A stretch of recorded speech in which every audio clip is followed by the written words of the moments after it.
తెలంగాణ సామెతలు. పుండు మీద కారం జల్లినట్టు. ముందే కోపంతో ఉన్నవాన్ని మరింత రెచ్చగొట్టేటట్టు ప్రవర్తించే సందర్భంలో, బాధలో ఉన్నవాన్ని మరింత బాధపడేటట్టు చేసే సందర్భంలోనూ ఈ సామెతను వాడతారు. శుభం గోరురా పెళ్లి కొడకా అంటే ఐరేని కుండకు పర్రే అన్నాడట. ఎప్పుడూ అపశకునాలు అంటే చెడు పలుకుతూ ఉండేవాడిని విషయంలో ఈ సామెత వాడతారు. మాటలు కోటలు దాటుతాయి, కాళ్ళు తంగెళ్ళు దాటవు. ఇది చేస్తా అది చేస్తా అంటూ గొప్పలు కొట్టి తీరా చేయాల్సి వచ్చేసరికి వెనకడుగు వేసే సందర్భంలో ఈ సామెత వాడతారు.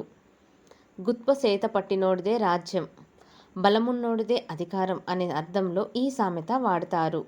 దూపైనప్పుడు బాయి తవ్వబోయినట్లు.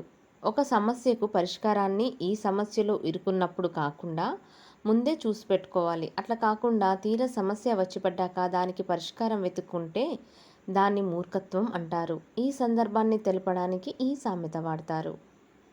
గడియ పురుసత్ లేదు, గవ్వ అందాని లేదు.